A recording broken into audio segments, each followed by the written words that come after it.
اور ظاہر سی بات ہے یہ سورج کی رفتار اتنی تیز ہے، آج ہمارا کوئی جیٹ طیارہ بھی اس کی رفتار سے نہیں چل سکتا جتنی تیزی کے ساتھ یہ گردش کر رہا ہے، ایسے چاند کی رفتار ہے۔ تو فرمایا کہ اداب الرجل الدابۃ ادابا اذا اتعبها، یعنی عربی زبان میں کہتے ہیں داب الرجل الدابۃ، یعنی جب وہ گھوڑے کو اتنا تیز چلائے کہ اس کو تھکا دے چلا چلا کے، تو تب یہ دائبین کا لفظ استعمال کرتا ہے جو قرآن میں آیا کہ سورج اور چاند بڑی تیزی کے ساتھ چل رہے ہیں۔ ابن کثیر نے اپنی تفسیر میں فرمایا اے یسیران، یعنی یہ دونوں کے دونوں چلتے ہیں اور کبھی تھکتے نہیں ہیں، نہ دن رات تھکتے ہیں نہ چاند اور سورج تھکتے ہیں۔ اور فرمایا کہ دوسرے مقام پر ابن کثیر نے فرمایا کہ یہ دونوں تنگ نہیں آتے چلنے سے اور نہ ہی کھڑے ہوتے ہیں، قیامت تک نہیں کھڑے ہوں گے، یہ چلتے رہیں گے یہ۔ اور امام قرطبی جو کہ مشہور مفسر ہے، انہوں نے بھی اس کا یہی معنی بتایا کہ یہ اللہ کے حکم کے لیے چل رہے ہیں اور قیامت تک چلتے رہیں گے، کبھی تھکیں گے نہیں۔ مختصر کر کے میں بتا رہا ہوں۔ تو اب یہ ساری کی ساری قرآن کی آیتیں اس بات پہ وضاحت ہے کہ فلسفیوں کا جو نظریہ یا حیات جدیدہ کا جو سائنسدانوں نے ابھی جو گیس کر کے نظریہ بنایا وہ درست نہیں ہے۔ درست نظریہ وہی جو قرآن نے بیان کیا۔ پھر فرمایا کہ ان ربکم اللہ الذی خلق السماوات والارض فی ستۃ ایام ثم استوى علی العرش یغشی اللیل النہار یطلبہ حثیثا۔ ترجمہ کرتا جاتا ہوں کہ بے شک تمہارا رب ہے کہ جس نے پیدا کیا آسمانوں کو اور زمین کو 6 دنوں میں، پھر اس نے عرش پہ استوا فرمایا۔ یغشی اللیل النہار، رات ڈھانپتی ہے دن کو، یطلبہ حثیثاً، اور دن اس کو بڑی تیزی کے ساتھ تلاش کرتا ہے، اس کے پیچھے پیچھے آتا ہے۔ والشمس والقمر والنجوم مسخرات بامرہ، سورج اور چاند اور تمام ستارے یہ اس کے حکم سے مسخر ہیں۔ الا لہ الخلق والامر، اسی کے لیے خلق ہے اور اسی کے لیے وہی پیدا کرتا ہے اور اسی کا حکم چلتا ہے۔ تبارک اللہ رب العالمین، بڑا برکت والا ہے عالمین کا رب۔ یہ سورہ اعراف کی آیت نمبر 54 ہے۔ تب یہاں پر استدلال کیا ہے ہمارا؟ استدلال یہ ہے کہ سورج چل رہا ہے، قرآن کی آیت نے واضح لفظوں میں بیان فرمایا۔ پھر اللہ نے یہ خبر دی کہ رات جو ہے دن کو طلب کرتی ہے، دن کو پکڑنے کی کوشش کرتی ہے، طلباً حثیثاً سریعاً، یعنی بڑی تیزی کے ساتھ۔ اور دن جو ہے وہ سورج کی روشنی کا نام ہے، اور وہ سورج ہی کی تابع ہے، جہاں جہاں سورج چلتا جاتا دن بھی وہاں پر چلتا چلا جاتا ہے۔ تو اسی طرف اللہ تعالیٰ نے اشارہ فرمایا۔ تو یہ آیت اس بات پہ دلالت کرتی ہے کہ سورج دائمی طور پہ چلتا رہتا ہے، اس کے ساتھ دن بھی چلتا رہتا ہے، تو کبھی ان کو قرار نہیں، کہیں ٹھہریں گے نہیں ہے، یعنی قیامت تک نہیں ٹھہریں گے۔ پھر جیسا کہ میں نے پہلے ذکر کیا کہ اس آیت میں واضح لفظوں میں فرمایا کہ سورج اور چاند اور دیگر یہ نجوم جو ہے وہ اس کے حکم سے مسخر ہیں۔ تو اس کے اندر بھی اللہ تبارک و تعالیٰ نے فرمایا کہ مسخر ہے۔ یہ مسخر کس لیے کر دی ہے؟ انسانوں کے فائدے کے لیے۔ پھر ایک اور آیت طیبہ، اور یہ بھی سورہ عنکبوت کی ہے، وَسَخَّرَ لَكُمُ اللَّيْلَ وَالنَّهَارَ وَالشَّمْسَ وَالْقَمَرَ وَالنُّجُومَ مُسَخَّرَاتٍ بِأَمْرِهِ إِنَّ فِي ذَلِكَ لَآيَاتٍ لِقَوْمٍ يَعْقِلُونَ، کہ اس نے تمہارے لیے مسخر کر دیا رات کو، دن کو، سورج کو، چاند کو اور ستاروں کو، یہ تمہارے لیے مسخر ہے۔ ہم زمین والے ہیں، ہمارے لیے مسخر کیا، تو یہ ہماری خدمت میں لگے ہوئے سارے کے سارے اللہ تعالیٰ کے حکم سے۔ تو چونکہ مفہوم وہی ہے جو پچھلی آیت میں تھا۔ پھر سورہ عنکبوت کی آیت نمبر 61 میں اللہ تعالیٰ نے ارشاد فرمایا وَلَئِن سَأَلْتَهُم مَّنْ خَلَقَ السَّمَاوَاتِ وَالْأَرْضَ وَسَخَّرَ الشَّمْسَ وَالْقَمَرَ لَيَقُولُنَّ اللَّهُ فَأَنَّىٰ يُؤْفَكُونَ۔ سورہ عنکبوت کی اس آیت میں اللہ تعالیٰ فرماتا ہے وَلَئِن سَأَلْتَهُم، اگر ان کفار سے آپ سوال کرو کہ بھئی کس نے آسمانوں کو اور زمینوں کو پیدا کیا ہے، کس نے سورج کو اور چاند کو مسخر کر دیا ہے، تو وہ ضرور کہیں گے کہ اللہ تعالیٰ ہی نے مسخر کیا۔ تو اللہ فرماتا ہے پھر کہاں تم اوندے منہ مرے جاتے ہو, کہاں چلے جاتے ہو تم, کیوں جھوٹ بولتے ہو پھر. تو اب اس آیت میں بھی یہی بتایا گیا کہ اہل زمین کے لیے یہ چاند اور سورج مسخر کیے ہیں, مسخر یعنی تابع کر دیے گئے ہیں. اب جس کے تابع کیے گئے وہ مطبوع کہلاتا ہے, اس کی اہمیت زیادہ ہوتی ہے. جیسے کہ ساری قوم بادشاہ کے تابع ہوتی ہے اور وہ ہر وقت بادشاہ کی خدمت میں لگی رہتی ہے, کوئی آتی ہے کوئی جاتی ہے. تو اسی طرح زمین اپنی جگہ پہ ساکن ہے اور چاند اور سورج اس کی خدمت میں لگے ہوئے ہمارے لیے مسخر کر دیے ہیں. پھر اللہ تعالیٰ فرماتا سورہ بقرہ میں آیت نمبر 258 میں,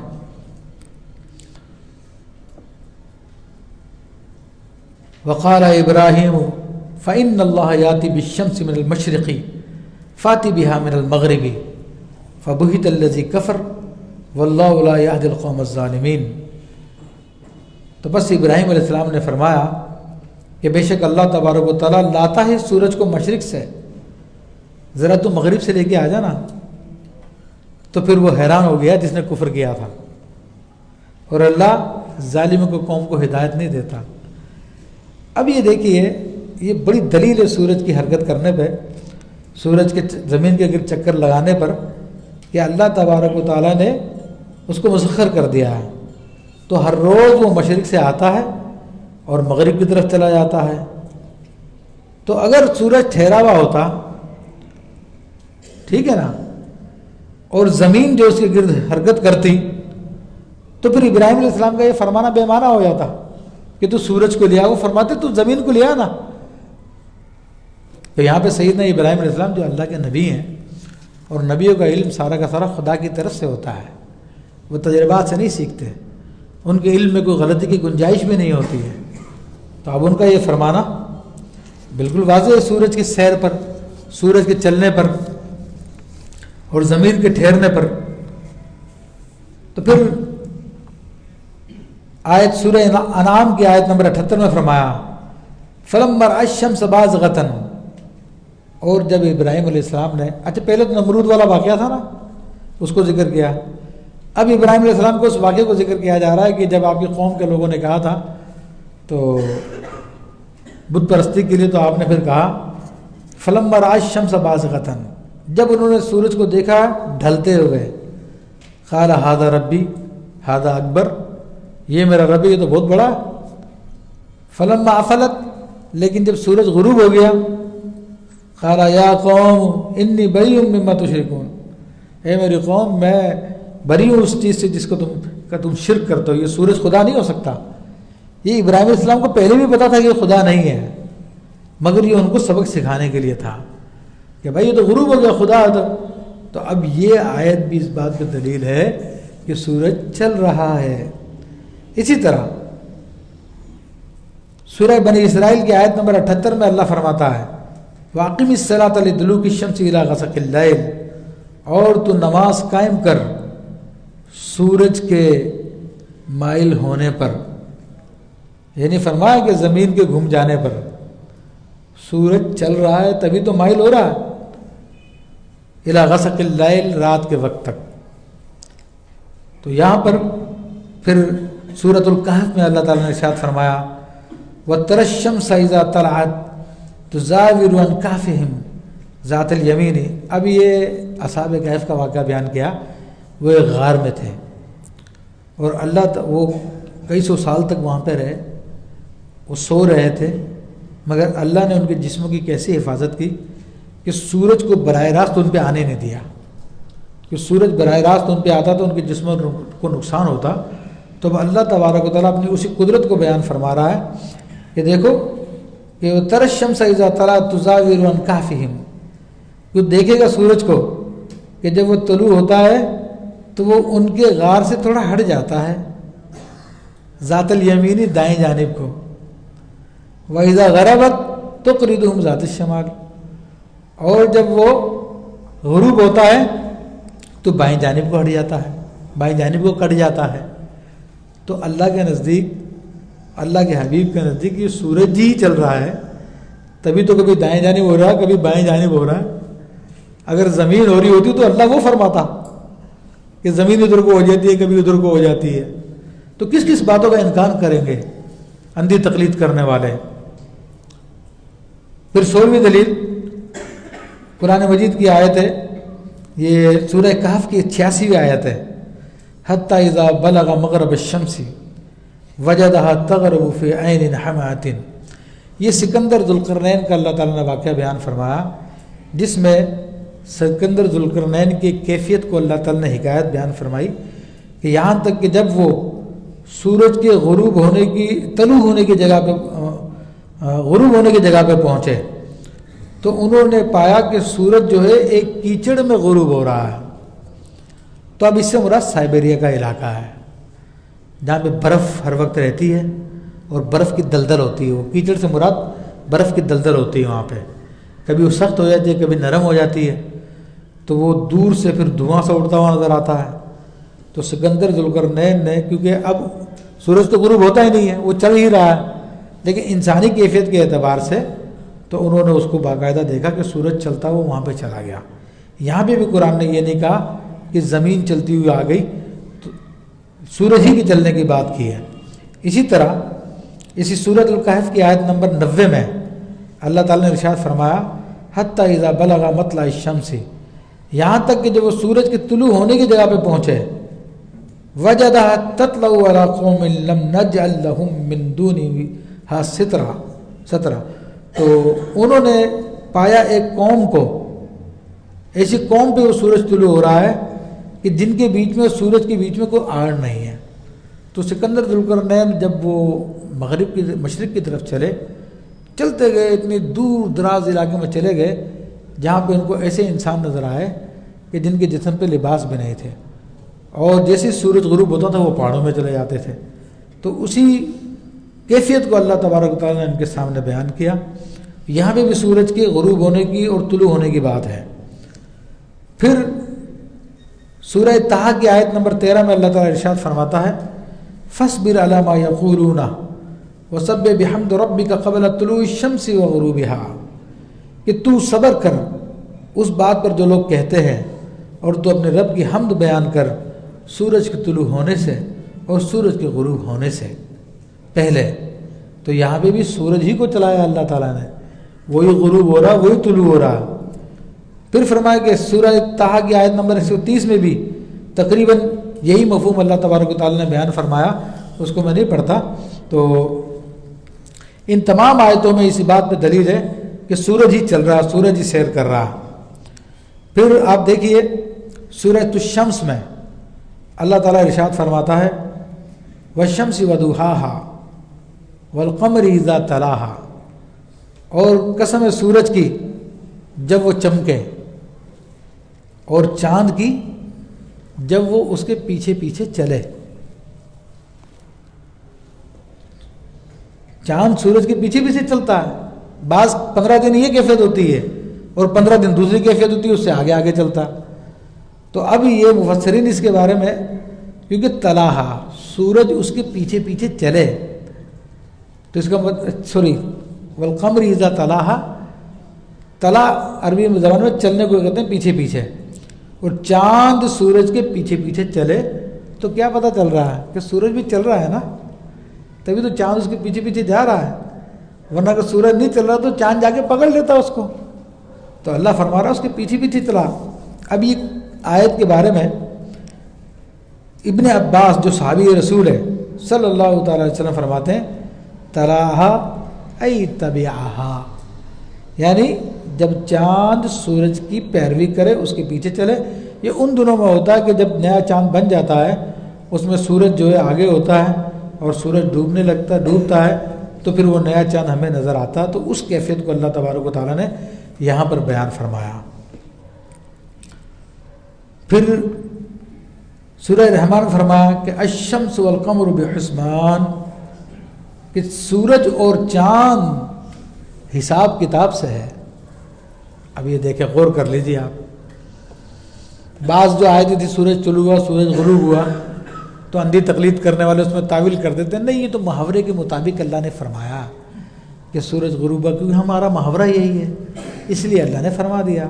مگر یہ آیت جو کہہ رہی ہے کیونکہ چاند اس کے پیچھے چلا سورج کے، تو وہ بھی بتا رہا سورج چل رہا ہے، یہ تو محاورہ نہیں ہے۔ پھر یہ جو فرمایا کہ چاند اور سورج حساب کتاب سے ہے، اب حساب کتاب کس کا ہوتا ہے؟ وہ چیز جو حرکت میں ہے یا وہ چیز جو کھڑی ہوئی ہے؟ آپ گاڑی ڈرائیو کر رہے ہوتے ہیں تو اس وقت آپ حساب کتاب رکھتے ہیں کہ کسی ٹکرا نہ جاؤں، اتنی اسپیڈ پہ چلاؤں، اتنا ہلکے چلاؤں، اتنا تیز کرنا، ادھر کو جانا ادھر کو جانا۔ یہ جب آپ کی گاڑی کھڑی ہوتی ہے اس وقت حساب کتاب رکھتے ہیں۔ کب رکھتے ہیں بھیا؟ چل رہی ہوتی تبھی رکھتے ہیں نا۔ تو یہ چل رہے ہیں نا چاند و سورج، اللہ فرما رہا ہے اس کا حساب کتاب ہے، تبھی ان کا حساب کتاب ہے، وہ چل رہے ہیں۔ زمین ٹھہری ہوئی اس کا کوئی حساب کتاب نہیں ہے، ٹھہری ہوئی اس کا مسئلہ ہی نہیں ہے۔ پھر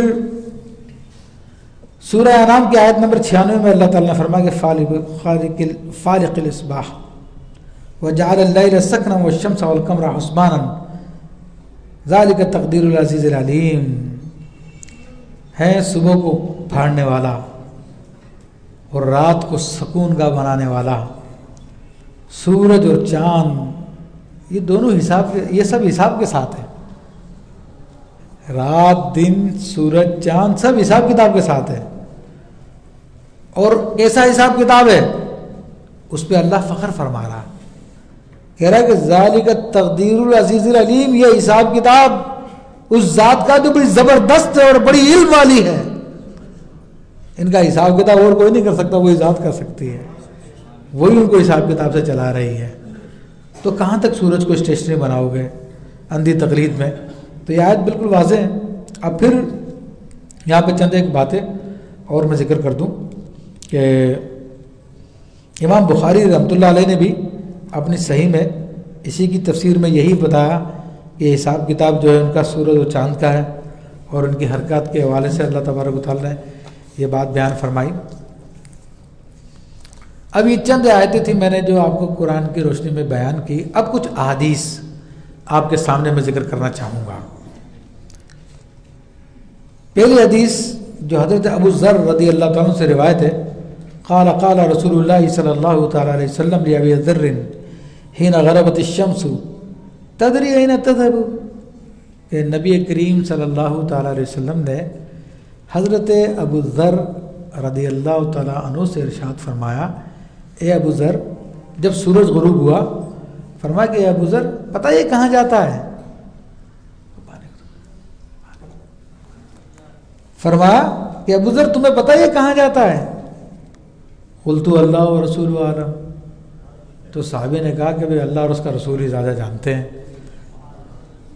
قال فإنها تذهب، یہ سورج جاتا ہے حتی تسجد تحت العرش، یہاں تک کہ عرش الہی کے نیچے سجدہ کرتا ہے، فتستاذن، پھر وہ اجازت طلب کرتا ہے کہ دوبارہ طلوع ہو جاؤں، فیوذن لها، پھر اس کو اجازت دی جاتی ہے، وَيُوشَكُ أَن تَسْجُدَ فَلَا يُقْبَلُ مِنْهَا، اور قریب ہے کہ ایسا وقت بھی آئے کہ یہ جب اجازت طلب کرے اللہ تعالیٰ سے کہ میں دوبارہ مشرق سے طلوع ہو جاؤں تو اس کو اجازت نہ ملے، فَلَا يُؤْذَنُ لَهَا يُقَالُ لَهَا ارْجِعِي، بلکہ سورج سے کہا جائے واپس لوٹ جائے جہاں سے آیا تھا، مِنْ حَيْثُ جِئْتَ فَتَطْلَعُ مِنْ مَغْرِبِهَا، تو اس دن یہ سورج جو ہے پھر اپنے مغرب سے طلوع کرے گا۔ اب کس کے چلنے کی بات ہو رہی ہے؟ کس کے آنے کی بات ہو رہی ہے؟ کس کے جانے کی بات ہو رہی ہے؟ زمین کی ہو رہی ہے؟ یہ تو اللہ کے رسول صلی اللہ علیہ وسلم اس کی حقیقت کو بتا رہے ہیں، یہ محاورہ نہیں بتا رہے، یہ اس کی حقیقت کو بیان فرما رہے ہیں۔ فذلک قول اللہ تعالیٰ، اچھا یہ کب ہوگا؟ جب سورج مغرب سے نکلے گا۔ یہ حدیث میں موجود ہے کہ جب توبہ کا دروازہ بند ہو جائے گا جس دن، وہ اسی دن جو ہے یہ مغرب سے نکلے گا، اور اس کی باقاعدہ علامتیں بتائی ہیں کہ وہ رات اتنی لمبی ہو جائے گی کہ لوگ سو سو کے تھک جائیں گے، پھر سو جائیں گے، پھر اٹھ جائیں گے، تھک جائیں گے، بچوں کو اتنی مرتبہ بھوک لگے گی، کئی مرتبہ فیڈنگ کرنی پڑے گی ان کو، وہ بڑی لمبی رات ہوگی۔ اس کے بعد سورج مغرب سے نکلے گا، تھوڑی دیر کے لیے نکلے گا، اس کے بعد پھر واپس اپنے چکر پہ آ جائے گا، مگر اب کسی کی توبہ قبول نہیں ہوگی۔ والشمس تجری لمستقر لها ذلك تقدیر العزیز العلیم، اور یہ حدیث کون سی ہے؟ یہ متفق علیہ ہے، یعنی اسے امام بخاری نے بھی روایت کیا، اس کو امام مسلم نے بھی روایت کیا، اور اس کو امام احمد نے بھی، امام ابو داؤد طیالسی نے، ترمذی شریف نے، اور امام ترمذی فرماتے ہیں کہ ھذا حدیث حسن صحیح، یہ حدیث حسن صحیح ہے۔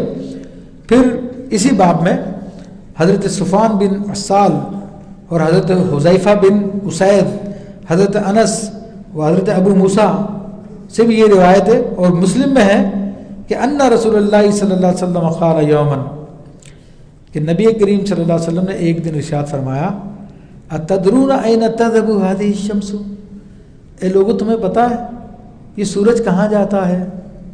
سورج چل رہا ہے، تبھی فرمایا سورج کہاں جاتا ہے؟ قالوا اللہ و رسول عالم، تو سارے صحابہ نے کہا کہ اللہ عز و جل اس کا رسول صلی اللہ علیہ وسلم ہی جانتے ہیں۔ قال ان هذه تجری حتی تنتهی الى مستقرها تحت العرش، کہ یہ سورج چلتا ہے یہاں تک کہ اپنے قرار کی جگہ پہ عرش الہی کے نیچے پہنچتا ہے، فتخر ساجدۃ، اور وہاں پہ سجدہ کرنے لگتا ہے اللہ تعالیٰ کی بارگاہ میں، فلا تزال کذالک، یہ سجدے ہی میں ہوتا ہے اسی طرح، یہاں تک کہ حتی یقال لہا، یہاں تک کہ سورج سے کہا جاتا ہے ارتفعی ارجعی، واپس بلند ہو جا، واپس لوٹ جا، من حیث جیتی، جہاں سے تو آیا تھا اسی طرف چلا جا۔ درود پاک پڑھیے۔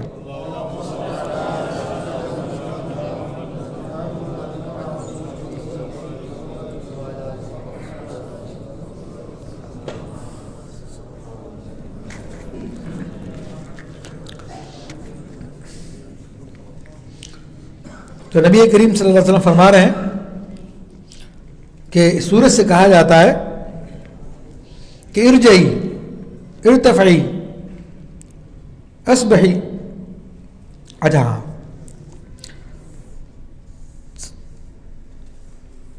اچھا پھر جو کہا تھا ارتفعی ارجعی، بلند ہو جا، لوٹ جا جہاں سے تو آیا تھا، تو سورج لوٹ جاتا ہے اور پھر وہ طلوع ہو جاتا ہے اپنے مطلع سے، پھر وہ چلتا ہے،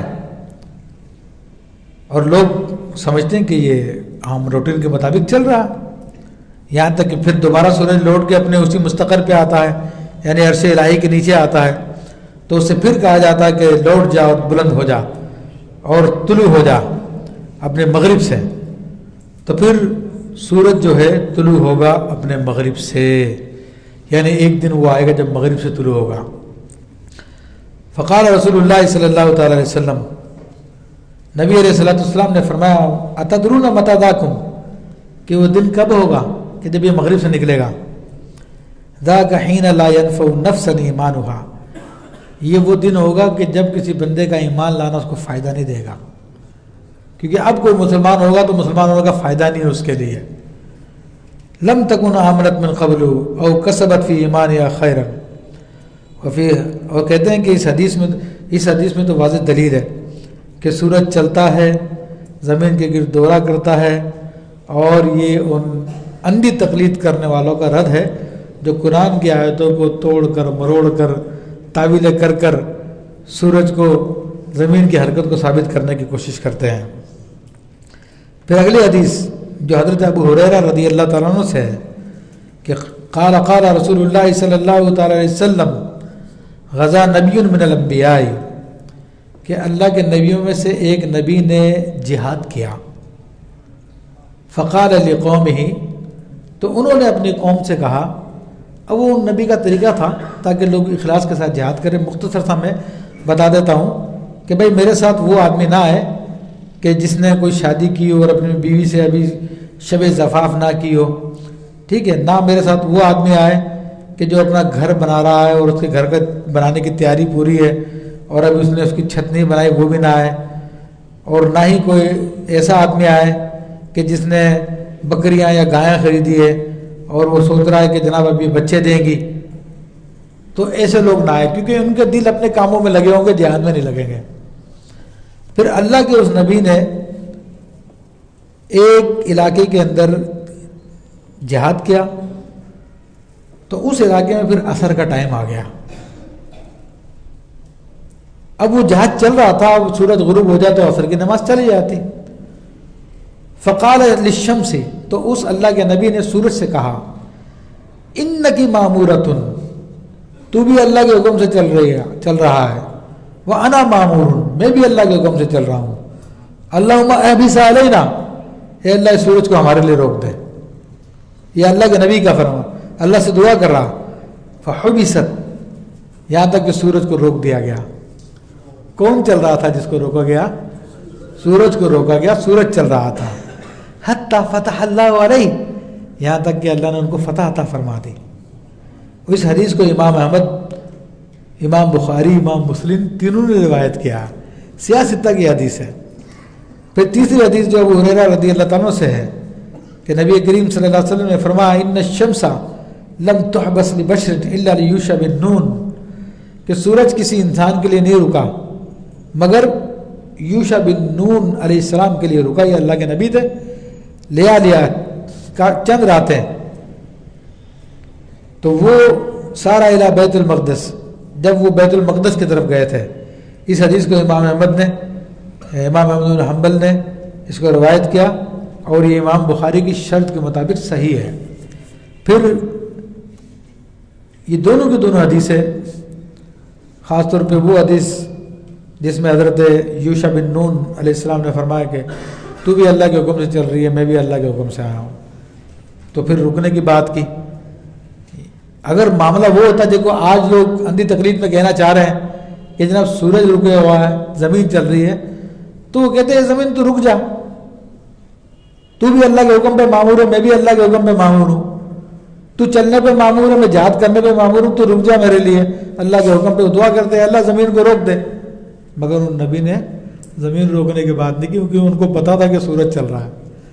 سورج کو روکنے کی بات کی.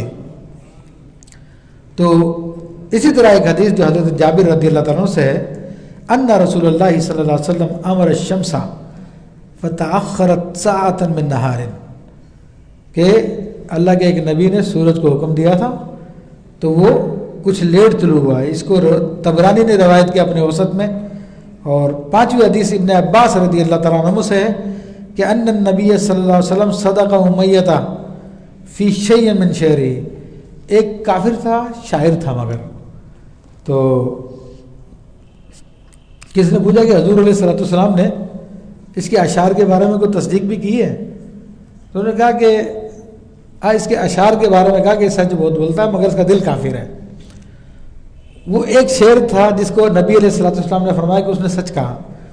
وہ شعر تھا والشمس تطلع کل آخر لیلۃ حمران یشبع لونها یتورد، کہ سورج طلوع ہوتا ہے ہر رات کے آخر میں، سرخ ہوتا ہے اور اس کا رنگ جو ہے گلاب کی طرح ہوتا ہے.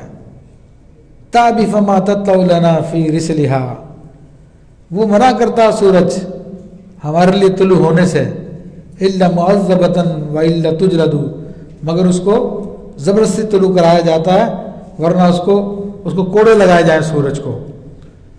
تو فقال النبی صلی اللہ علیہ وسلم صدقہ، تو اللہ کے حبیب صلی اللہ علیہ وسلم نے فرمایا کہ سچ کہا اس نے.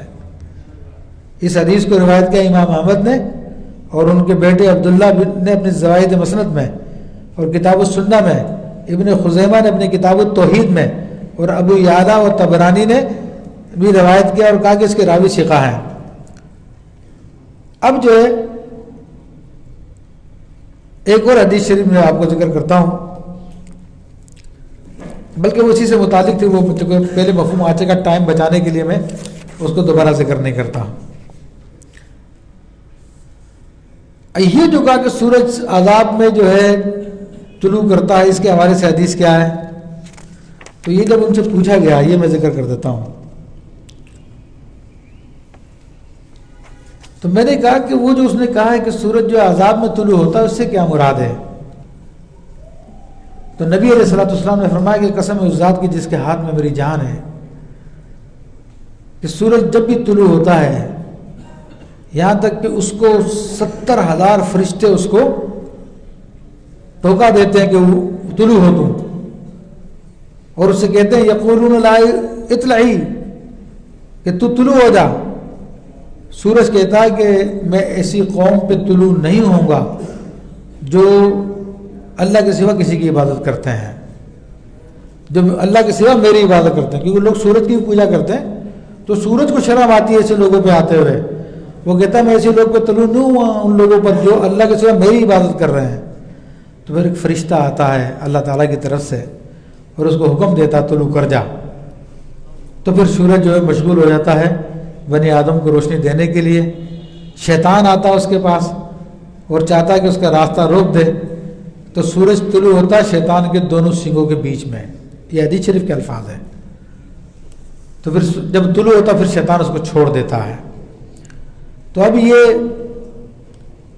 پھر اور بھی حدیث کی اسی مفہوم کی موجود ہے۔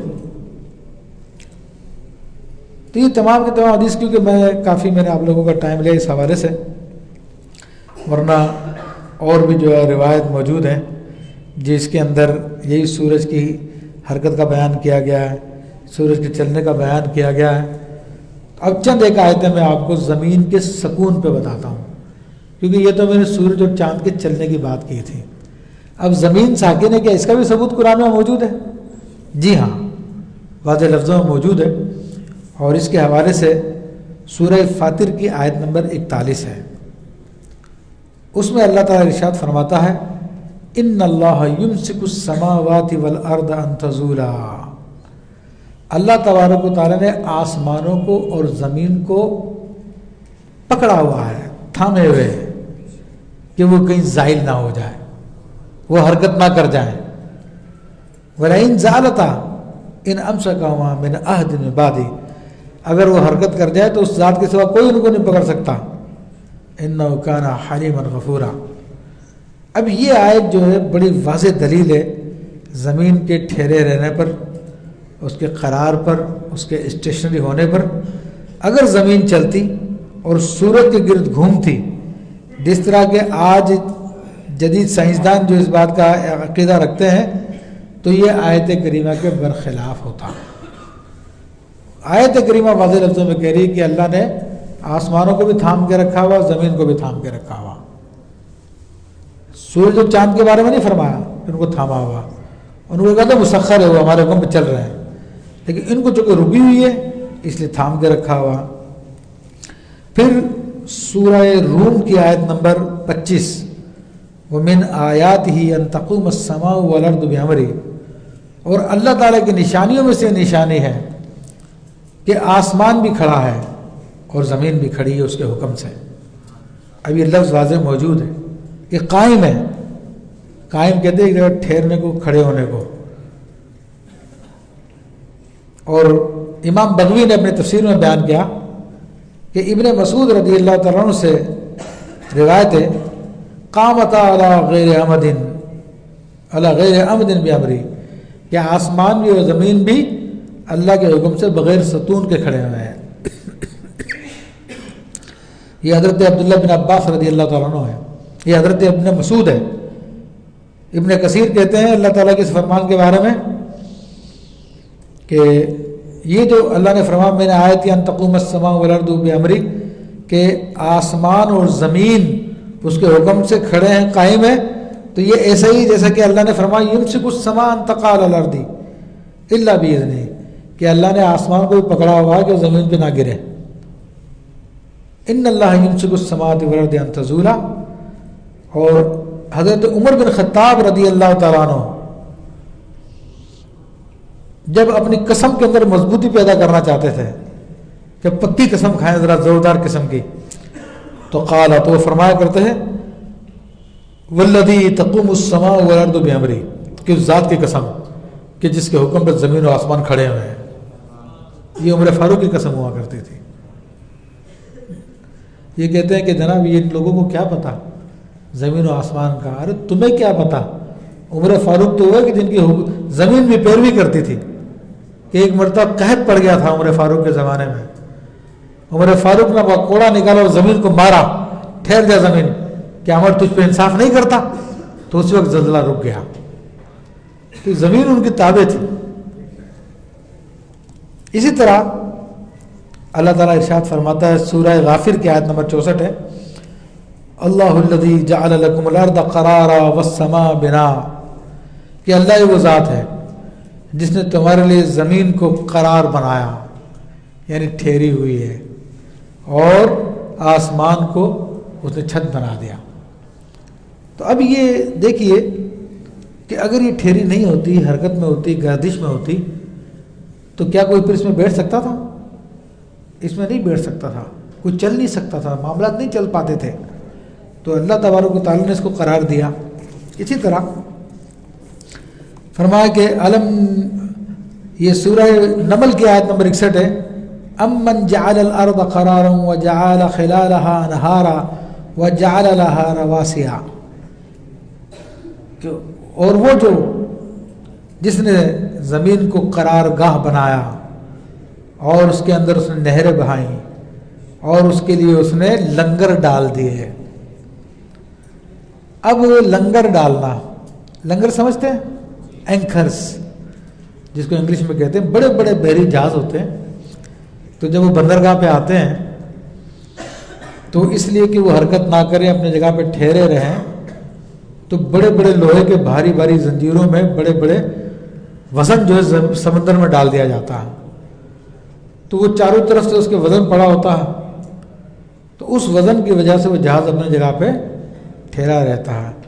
تو لنگر ڈالنے کا مقصد سمجھ میں آ گیا کہ لنگر کیوں ڈالا جاتا ہے؟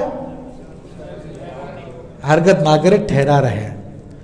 تو اللہ فرما رہا ہے کہ اس نے زمین کے لیے لنگر بنائے ہیں. اور پھر فرماتا ہے وَأَلْقَ فِي الْأَرْضِ رَوَاسِيَ، یہ آیت نمبر 15 سورہ نحل کی، کہ القا فی الارض رواسیا، اس نے زمین پہ لنگر ڈال دیے ہیں، ان تمید بکم، کہیں تمہیں لے کے چلتی نہ بنے، یہ ان تمید بکم، تو کہیں تمہیں لے کے چلنا پڑے. یہ وہ انہارن، اور نہریں بہائی ہیں، وہ سبلن، اور راستے بنائے ہیں، لعلکم تہتدون، تاکہ تم ہدایت پا سکو. پھر سورہ انبیاء کی آیت نمبر 31 میں فرمایا وَجَعَلْنَا فِي الْأَرْضِ رَوَاسِيَ أَن تَمِيدَ بِهِمْ، اور ہم نے زمین کے اندر لنگر ڈال دیے ہیں، کہیں ان کو زمین لے کے چلتی نہ بنے، کہیں ان کو لے کے چلنا پڑے. پھر سورہ لقمان کی آیت نمبر 10 میں فرمایا خلق السماوات بغیر عمد ترونها، اس نے پیدا کیا آسمانوں کو بغیر ستون کے جس کو تم دیکھ رہے ہو. وَأَلْقَ فِي الْأَرْضِ رَوَاسِيَ، اس نے زمین کے اندر لنگر ڈال دیے، ان تمید بکم، کہیں تمہیں لے کے چلنا پڑے. اب یہ دیکھیے، یہ اس بات کی دلیل ہے کہ زمین مستقر ہے، ٹھہری ہوئی ہے. امام راغب اصفہانی یہ تمید بکم اس کا معنی بتا رہے ہیں، المیل والاضطراب الشیء العظیم کا اضطراب الارض، کہ کسی چیز کے اندر زبردست قسم کا اضطراب ہونا، اس سے مراد ہوتا ہے. اور ابن جوزی نے اپنے تفسیر میں فرمایا سورہ نحل کی اسی آیت میں کہ اللہ تبارک و تعالیٰ نے اس کے اندر پہاڑ لگا دیے ہیں جو زمین کو روک کے رکھتے ہیں. اور زجاج نے کہا کہ یہ مادہ یمودو جو ہے اس سے مراد ہے حرکت کرنا تیزی کے ساتھ. پھر امام بغوی نے بھی اسی کے بارے میں یہی بیان فرمایا. پھر امام وہب ایک حدیث بیان کرتے ہیں کہ لما خلق اللہ الارض، کہ جب اللہ نے زمین کو پیدا کیا، جعلت تمور، تو زمین بھاگنے لگی، دوڑنے لگی، زمین دوڑنے لگی، چلنے لگی. فقالت الملائکۃ ان هذه غیر مقرۃ احدا علی ظہرها، تو فرشتے آپس میں بات کرنے لگے کہ یہ زمین تو کسی کو اپنے پر ٹھہرنے نہیں دے گی، یہ تو حرکت کر رہی ہے، ہل رہی ہے، جل رہی ہے. فاصبحت وقد ارسیت بالجبال، تو پھر زمین کو پہاڑوں کے ساتھ لنگر لگا دیے گئے. فلم تدر الملائکۃ مما خلقت الجبال، اور اس وقت فرشتوں کو پتہ نہیں تھا کہ پہاڑ کس چیز سے بنائے گئے ہیں. اور ابن جریر نے حضرت علی رضی اللہ تعالیٰ سے روایت کی کہ جب اللہ تبارک و تعالیٰ نے زمین کو پیدا کیا تو زمین ہلی جلی، وقالت، اور بولی تخلق علی آدم و ذریتہ، کہ اللہ تو زمین پہ میرے اوپر تو آدم علیہ السلام کو اور ان کی اولادوں کو پیدا فرمائے گا. وَيُلْقُونَ عَلَيَّ نِتَّهُمْ، اور وہ مجھ پہ اپنی گندگی ڈالیں گے، وَيَعْمَلُونَ عَلَيَّ بِالْخِطَايَا، اور مجھ پہ وہ گناہ کریں گے وہ لوگ. فَأَرْسَاهَا اللَّهُ بِالْجِبَالِ، تو اللہ نے اس کو لنگر ڈال دیے پہاڑوں کے ذریعے. فَمِنْهَا مَا تَرَوْنَ وَمِنْهَا مَا لَا تَرَوْنَ، تو ان پہاڑوں میں سے بعض کو تم دیکھتے ہو، بعض تمہیں نظر نہیں آ رہے. تو یہ پھر زمین کا جو ٹھہرنا تھا وہ حدیث میں آیا ایسے تھا کہ جیسا کہ اونٹ کو ذبح کرنے کے بعد اس کا گوشت سکون میں آ جاتا ہے نا، یعنی اونٹ ذبح کرتے ہیں تو گوشت، آپ نے قربانی کا گوشت دیکھا ہوگا وہ پھڑکتا ہے، تھوڑی دیر بعد سکون میں آیا تھا. اسی طرح پھر زمین سکون میں آ گئی تھی. تو اب یہ تقریباً یہ ساری کی ساری آیات اسی حوالے سے ہیں، جو کہ آگے بھی بہت تفصیل کے ساتھ چل رہی ہیں، اور تقریباً یہی مفہوم موجود ہے کہ جس میں اللہ تبارک و تعالیٰ نے زمین کو لنگر ڈالا، زمین کو ٹھہرا دیا، اور بہت ساری ایسی آیات الحمدللہ آسمان کے بھی ٹھہرے ہونے پہ دلیل ہے. تو میں یہیں پہ اپنی بات کو ختم کرتا ہوں، کیونکہ ابھی 8-10 آیتیں اور بھی ہیں جو اسی مفہوم کو ثابت کرتی ہے، لیکن چونکہ بات کلیئر ہو چکی ہے تو اس لیے یہاں پہ بات ختم کرتا ہوں. ایک حدیث شریف میں بتا دوں جو آپ نے بھی سنی ہوگی، کہ ایک روایت میں ہے کہ اللہ تعالیٰ نے جو کعبہ بنایا، کعبۃ اللہ، تو اسی کے اوپر بالکل سیدھ میں 7ویں آسمان پر بیت المعمور ہے. اور حدیث شریف میں آیا کہ اگر وہ اوپر سے گر پڑے تو اسی کعبے پہ آ کے گرے گا. یہ حدیث کے الفاظ ہیں.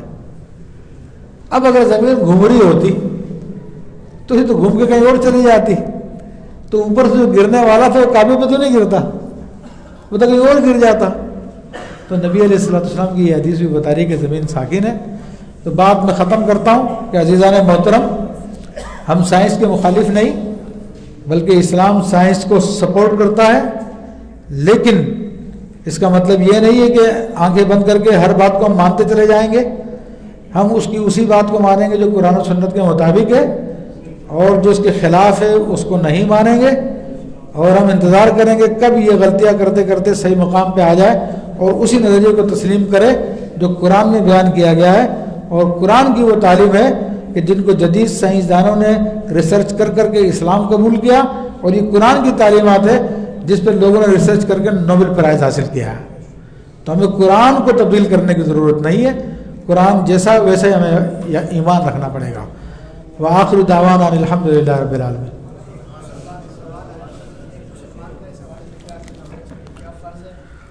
دیکھیں، مسلمان کا اس حوالے سے عقیدہ یہی ہونا چاہیے جو کہ یہاں پہ بیان کیا گیا کہ قرآن پر ایمان لانا فرض ہے، اور اس کی جو واضح نصوص ہیں ان پہ ایمان لانا فرض ہے. ان کے اندر آپ تعویل نہیں کر سکتے. اگر تعویل کریں گے تو اس کے مطلب آپ کا ایمان اس پہ سے ختم ہو جائے گا. تو ضروری ہے کہ جو قرآن کی آیات ہیں ان کے اندر واضح لفظ موجود ہے، اس پہ ایمان لایا جائے. جزاکم اللہ خیر.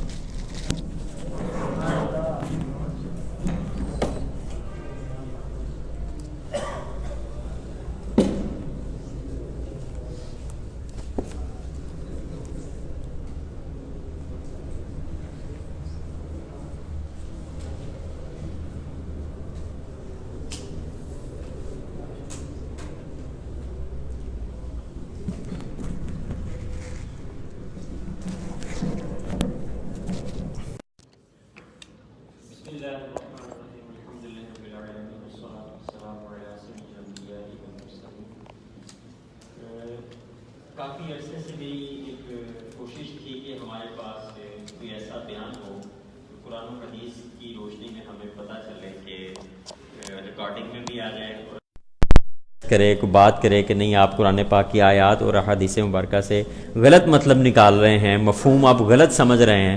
تو الحمدللہ آج یہ ہمیں کامیابی ملی کہ ایک بیان ہمارے پاس ایک ریکارڈ ہو گیا. تو میں کوشش کروں گا کہ آج ہی یہ اپلوڈ ہو جائے، اور فیس بک پہ تو لائیو چل رہا تھا تو میں نے علیحدہ سے ریکارڈ کیا ہے. انشاءاللہ اس کو یوٹیوب کے اوپر بھی ہم چڑھائیں گے. کہ یہ ایک مسلک ہے، وہ تو اپنے کہہ لیں کہ نصابی کتاب میں زمین کی حرکت پڑھاتا ہے. صحیح ہے. وہ یہ جو ہے کہ زمین حرکت کرتی ہے یہ ان کے نصاب میں شامل ہے اور اس پہ وہ دلائل بھی پیش کرتے ہیں. الحمدللہ ہم جو ہیں وہ سکون زمین کے قائل ہیں اور ہم یہی اپنے مدارس میں جامعات میں یہی پڑھتے پڑھاتے ہیں الحمدللہ. ٹھیک ہے. تو یہ ایک بہت بڑا مسئلہ بھی تھا کہ ہمارا شرعی نقطہ نظر جو ہے وہ بیان کی صورت میں بھی آئے. کتابوں کی صورت میں تو ہے ہی ہے, ایک بیان کی صورت میں بھی وہ موجود ہو الحمدللہ.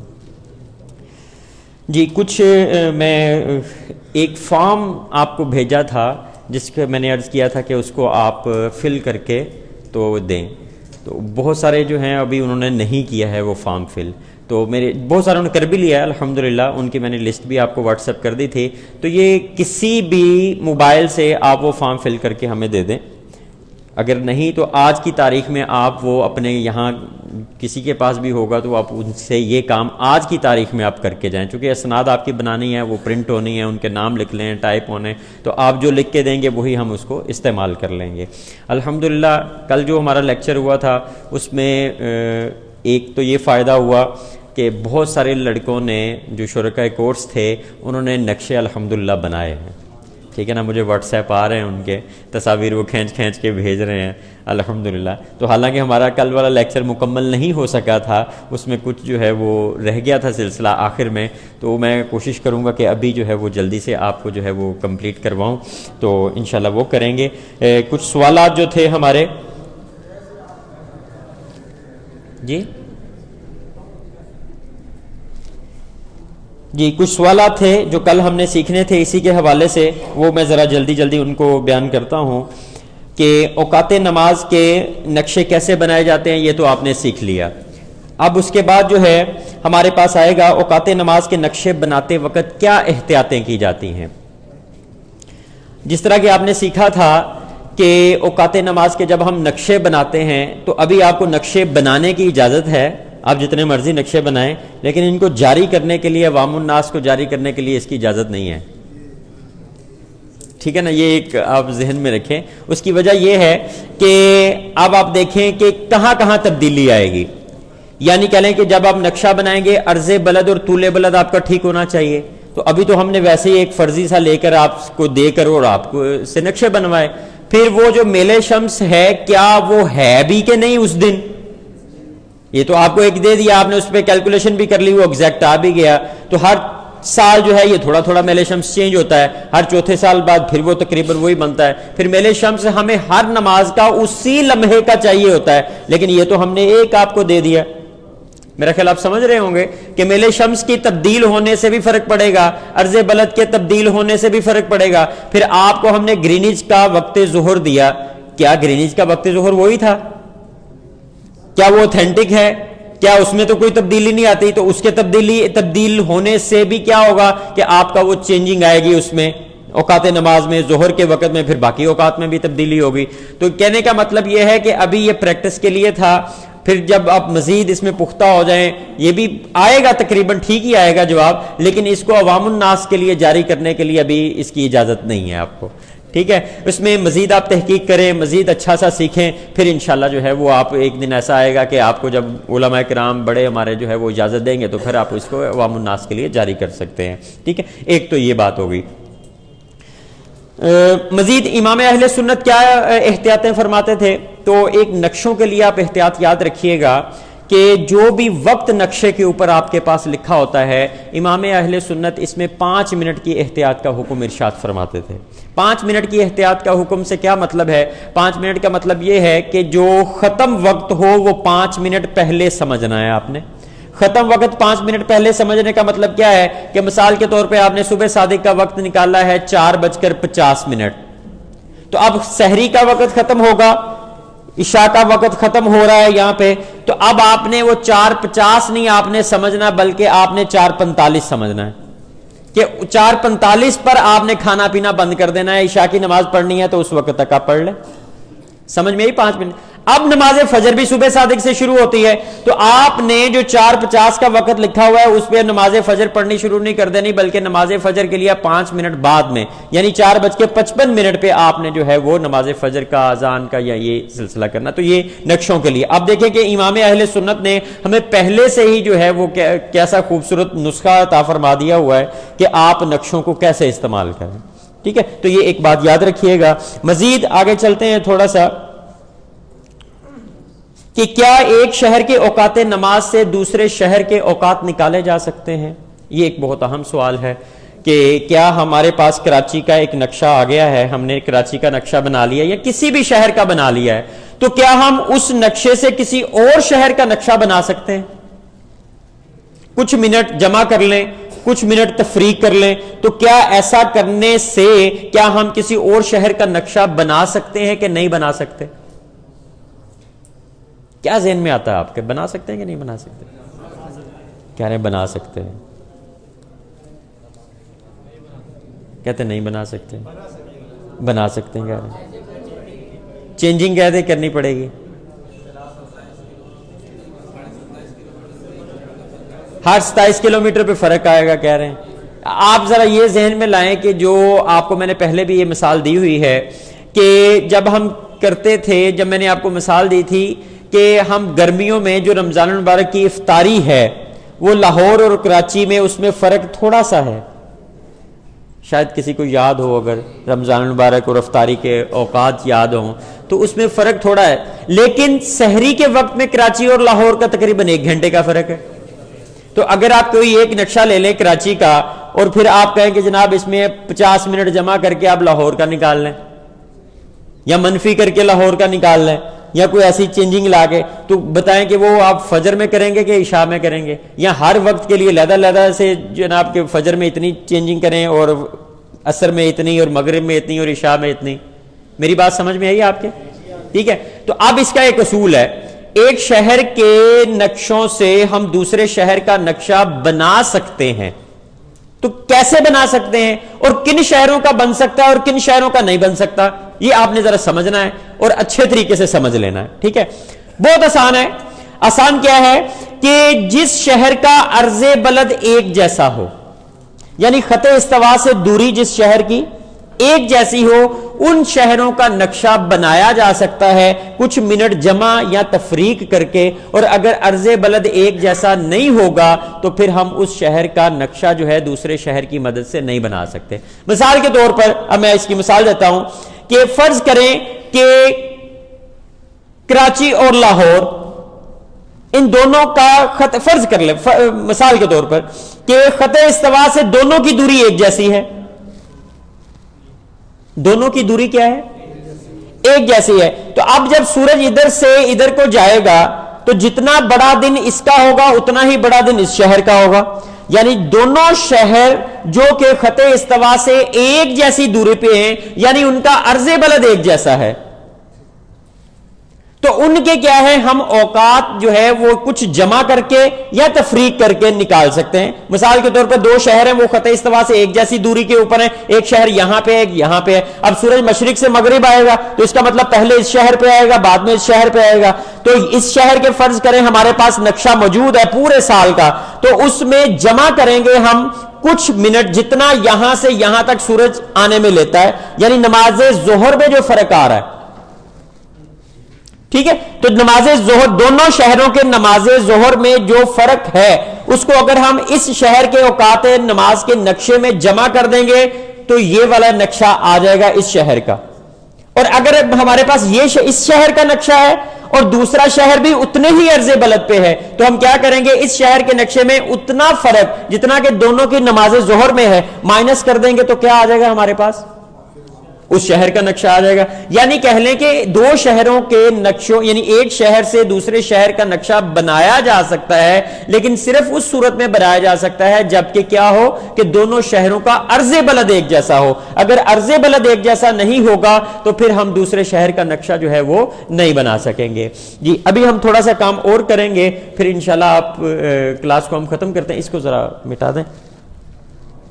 آپ کے نوٹس ہیں، نوٹس میں ایک صفحہ جو ہے، ایک مجھے دے دیں ذرا، چونکہ کل ہم پڑھیں گے امام اہل سنت کی کتاب نطق الہلال، تو اس میں جو موضوع ہے کہ پیارے آقا صلی اللہ تعالی علیہ وآلہ وسلم کی تاریخ وصال کیا ہے، آپ نے وصال ظاہری کب فرمایا، وہ تاریخ کیا ہے. تو اس کے اوپر بحث کی گئی ہے. تو کل چونکہ ہم اس کو پڑھیں گے, اس کو سیکھیں گے, اس میں کیا بحث ہے, اس میں کیا امام اہل سنت فرماتے ہیں, کیا تحقیق فرماتے ہیں, تو اس کی کچھ بنیاد ہے. تو آج بنیاد ہم پڑھ لیتے ہیں, سمجھ لیتے ہیں, تو کل ہم انشاءاللہ عز و جل اس کو پڑھیں گے, اور ساتھ میں سمت قبلہ جو ہے وہ کل ہم انشاءاللہ عز و جل سیکھیں گے. اور اگر کل ہمارے پاس وقت بچا تو سارے کے سارے سوالات بھی جو ہے وہ ہم دہرا لیں گے انشاءاللہ عز و جل. جی مارک کر دیجیے. جی آپ کے علم میں کیا ہے پیارے آقا صلی اللہ تعالی علیہ وآلہ وسلم کا وصال ظاہری کی تاریخ جو ہے وہ کیا ہے؟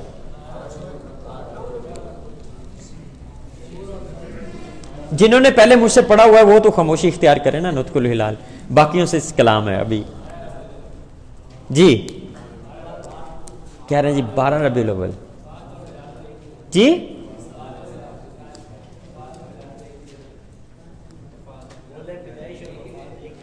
پیدائش اور وفات ایک ہی ہے, اور کوئی 8 ربیع الاول, اور کوئی 9, اور چلیں دیکھتے ہیں ذرا. یہاں میں کچھ لکھنے لگا ہوں, آپ ذرا اس کو سمجھنے کی کوشش کیجئے گا. جمعرات, جمعہ, ہفتہ, اتوار, پیر, منگل اور بدھ. یہ دیکھیے گا ذرا, 1 2 3 4 5 6 7. آپ کو لکھنے کی ضرورت نہیں ہے, نوٹس میں سارا کچھ لکھا ہوا ہے, صرف توجہ کیجیے گا. 8 9 10 11 12 13 14. باقی گنتی دیکھیں, یہ آپ کے ایک صفحہ بنا ہوا ہے جس پہ گنتی لکھی ہوئی ہے, 1 2 3 4 5. جمعرات اوپر لکھا ہوا ہے, ذوالحجہ کا مہینہ ہے. جی نظر آ رہا ہے؟ یہ صفحہ ذرا کھول لیں. اور اب میں آپ کو یہ بتانا چاہ رہا ہوں کہ یہ کیا ہے. یہ ذوالحجہ کا مہینہ شروع کیا گیا ہے. جی نظر آ رہا ہے آپ کو؟ جمعرات میں کہ پیارے آقا صلی اللہ تعالی علیہ وآلہ وسلم کا وصال ظاہری ربیع الاول شریف میں کسی دن پیر شریف کو ہوا. اب اس پیر شریف کو تاریخ کیا تھی, یہ ہمارا موضوع ہوگا. یعنی اتنی بات تو کنفرم ہے, طے ہے کہ پیارے آقا صلی اللہ تعالی علیہ وآلہ وسلم کا وصال ظاہری جو ہوا تھا وہ پیر شریف کو ہوا تھا اور ربیع الاول شریف میں ہوا تھا. لیکن اس دن تاریخ کیا تھی؟ 1 تھی, 2 تھی, 3 تھی, 4 تھی, 5 تھی, 6 تھی, 7 تھی, 8 تھی, 9 تھی, 10 تھی, 11 تھی, 12 تھی. یعنی کیا تاریخ تھی, اس کے اوپر کلام ہے کہ وہ تاریخ کیا ہے. تو یہ آپ ذرا دیکھیے کہ یہاں پہ کیا لکھا ہوا ہے, آپ کے پاس نوٹس ہیں. تو ذوالحجہ کا مہینہ جمعرات سے شروع ہو رہا ہے, اور پیارے آقا صلی اللہ تعالی علیہ وآلہ وسلم نے جو حج فرمایا تھا وہ جمعے والا دن فرمایا تھا. جی نظر آ رہا ہے آپ کو؟ اوپر ڈبہ لگایا ہوا ہے. آپ نے جو خطبہ ارشاد فرمایا تھا وہ 9 ذوالحجہ کو ارشاد فرمایا تھا, اور اس دن کیا تھا؟ جمعے کا دن تھا. اس کا مطلب کیا ہوا کہ جمعرات کو یکم ہوئی. جی توجہ ہے, بہت اہم مسئلہ ہے یہ. اور اگر یہ بات آج والی سمجھ نہیں آئے گی تو کل آپ کو کتاب سمجھ نہیں آئے گی میری, وہ جو ہم پڑھیں گے اعلیٰ حضرت کی. ٹھیک ہے, اس کا مطلب کیا ہوا؟ جمعرات کو یکم ہوئی, اسی وجہ سے تو 9 ذوالحجہ کو حج ہوا. اچھا, اب اگر جمعرات کو یکم ہوئی تو اس کا مطلب کیا ہوا کہ بدھ والے دن, اس سے پہلے یا تو چاند نظر آیا ہے, تو یہاں 30 دن پورے ہوئے پچھلے مہینے کے ذیقعدہ کے. ایسے ہی ہوا ہوگا نا کہ ذیقعدہ کے مہینے کے 30 دن یہاں پورے ہوئے ہیں, یا یہاں پہ بدھ والے دن چاند نظر آیا ہے. بدھ والے دن اگر چاند نظر آیا ہے تو پھر کیا ہوا ہے؟ جمعرات کو یکم ہوئی ہے. اور اگر جمعرات کو یکم ہوئی ہے, اور پھر آگے چلتے ہیں تھوڑا سا, میں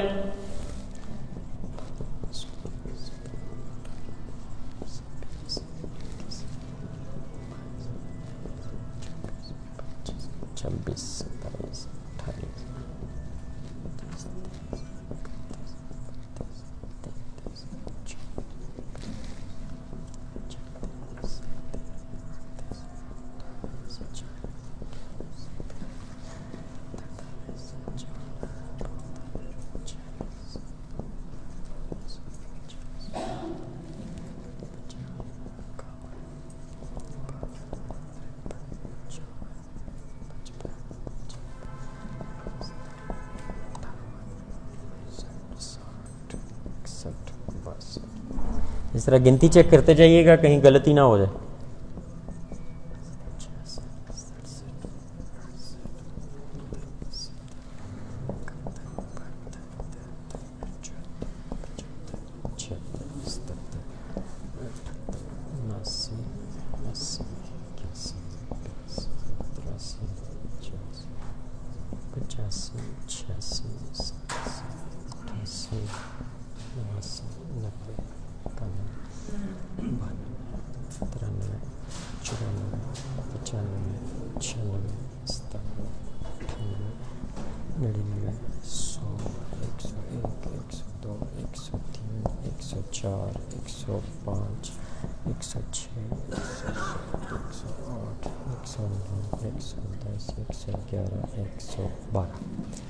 جی اسلامی مہینے میں کتنے دن ہوتے ہیں؟ 29 یا 30 ہوتے ہیں. صرف 5 منٹ کا جو ہے پھر انشاءاللہ ہم دعا کرتے ہیں, ٹھیک ہے نا. یہ ذرا سمجھ لیں, اہم معاملہ ہے. دیکھیں کہ ہمارے پاس پیارے آقا صلی اللہ تعالی علیہ وسلم کی تاریخ وصال کیا ہے, اس کا ہی ہمیں وہ کوئی کنفرم یا کوئی ہمارے پاس کوئی علم نہیں ہے, کوئی مضبوط, کوئی ہم کوئی بات کرنا چاہیں یا کہہ لیں کہ وہ کیا ہے تو یہ آج آپ سیکھ جائیں, ٹھیک ہے نا. تو یہ ذرا دیکھیے گا. تو اسلامی یعنی یہ ذوالحجہ کا مہینہ ہو گیا. یہاں تک گنتی میں نے اس وجہ سے لکھی کہ مہینے جو آئیں گے ربیع الاول شریف تک, ایک تو ذوالحجہ کا مہینہ آئے گا, پھر کون سا آئے گا؟ محرم الحرام, پھر اس کے بعد صفر المظفر آئے گا, اور پھر اس کے بعد کیا آ جائے گا؟ ربیع الاول کی کوئی تاریخ. تو 3 مہینوں میں اگر یعنی پیر شریف کو آپ کا وصال ظاہری ہے تو اس کا مطلب ہے ان کسی تاریخوں میں آپ کا وصال مبارک ہوا, آپ نے پردہ فرمایا. ایسے ہی ہے جی. اب ذرا دیکھتے ہیں کہ اگر یہاں پہ جمعرات کو یکم ہے, یہ تو کنفرم ہے کہ یکم ہے چونکہ 9 کو حج ہوا اور اس دن جمعہ تھا. اب اس کے بعد کیا ممکن ہے کہ تینوں مہینے فرض کر لیتے ہیں کہ 29 کے ہو جائیں. اگر تینوں مہینے 29 کے ہو جائیں تو ان تینوں کو آپ جمع کریں گے تو کتنے دن بنتے ہیں؟ دیکھیں نیچے لکھے ہوئے ہیں 87 دن بنتے ہیں. تو اگر 87 دن بنیں گے تو اس کا مطلب کیا ہوا؟ 88واں دن جو ہے یہ یکم ہے, اور یہاں پہ 2 آ جائے گی, نظر آ رہی ہے. تو یہ دیکھیں پیر شریف کو 2 تاریخ بنے گی یا 9 تاریخ بنے گی یا پھر کیا لکھا ہوا ہے 16 تاریخ بنے گی, یعنی 2, 9 یا 16 تاریخ. اگر بالفرض ان میں سے تینوں میں سے ایک مہینہ 29 کا رہنے دیتے ہیں اور 2 30 کے کر لیتے ہیں, بلکہ 2 29 کے رہنے دیتے ہیں, ایک 30 کا کر لیتے ہیں, کوئی سے بھی, تو پھر 88 دن بن جائیں گے. جب 88 دن بن جائیں گے تو اس کا مطلب کیا ہوا کہ 88 پہ تو مہینہ پورا ہو رہے ہیں, 3 مہینے پورے ہو رہے ہیں. تو یہاں پہ کیا آ جائے گی؟ یکم آ جائے گی. پھر یہاں پہ 8 ہوگی یا یہاں پہ 15 ہوگی, یعنی پھر متوقع تاریخیں کیا بن جاتی ہیں؟ 1, 8 اور 15. تیسری ممکنہ صورت کیا ہے کہ 1 29 کا اور 2 30 کے. پھر دنوں کی تعداد کیا بن جائے گی؟ 89. تو اس کا مطلب کیا ہوگا کہ 89 پہ تو ابھی صفر المظفر ختم ہوگا ہمارے پاس, تو یہاں پہ یکم آئے گی. تو 1 2 3 4 5 6 7 7 14 اور 21, 7 14 اور 21 متوقع تاریخیں ہیں. اور پھر کیا ہے ہمارے پاس چوتھی ممکنہ صورت کیا ہے کہ تینوں مہینے جو ہیں وہ کتنے کے ہو جائیں؟ 30 کے ہو جائیں. تو پھر 90 پہ مہینہ پورا ہوگا, اور اگر جب 90 پہ پورا ہوگا تو اس کا مطلب کیا ہے کہ 51واں دن جو ہے وہ ہمارا یکم ہو گیا, اور پھر یہاں پہ ہمارے پاس 6 تاریخ آ جائے گی, یا ہمارے پاس 13 تاریخ ہوگی, یا ہمارے پاس 20 تاریخ ہوگی. اب ہمارے پاس جو روایات ملتی ہیں ان میں بہت زیادہ روایات ایسی ہیں جن میں لکھا ہوا ہے, معتبر کہہ لیں, اتھینٹک کہہ لیں, کہ جن میں لکھا ہوا ہے کہ پیارے آقا صلی اللہ تعالی علیہ وسلم نے وصال ظاہری جو فرمایا ہے وہ 12 ربیع الاول شریف کو فرمایا ہے.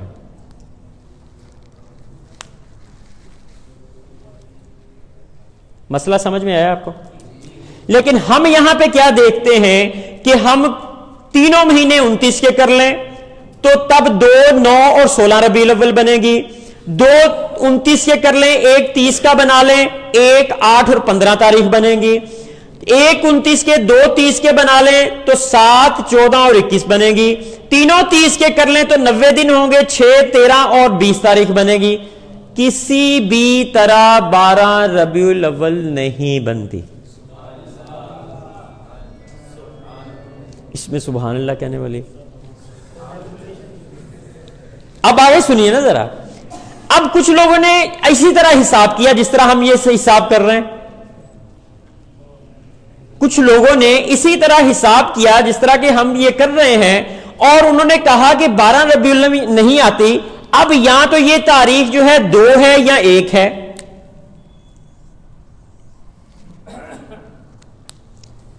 سمجھ میں آئی بات؟ اب آپ کے پاس تو چارٹ لکھا ہوا ہے نا, نظر آ رہا ہے آپ کو؟ ٹھیک ہے, یہ چارٹ یہاں پہ بنا ہوا ہے, اور یہاں پہ یہ کیوں بنایا ہے, یہ بات سمجھانے کے لیے بنایا ہے کہ جو ہمارے پاس روایات ہیں وہ ہیں کہ 12 ربیع الاول کو وصال مبارک ہوا ہے, جبکہ بعض لوگ یعنی لیکن ہم حساب کرتے ہیں تو کسی طرح بھی کسی بھی صورت میں ہمارے پاس 12 ربیع الاول نہیں آ رہا. آپ کے حساب دیکھیں, آپ کے سامنے کیا ہم نے.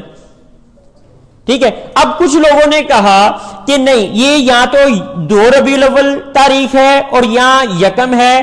غلطی سے یعنی کہہ لیں کہ کوئی مس پرنٹنگ ہو گئی, یا لکھنے میں کوئی غلطی ہوئی, یا کتابت کی ہوئی, یا سمجھنے میں ہوئی, تو یہ یا تو یہ 2 ہے یا 1 ہے, یہ 12 نہیں ہے.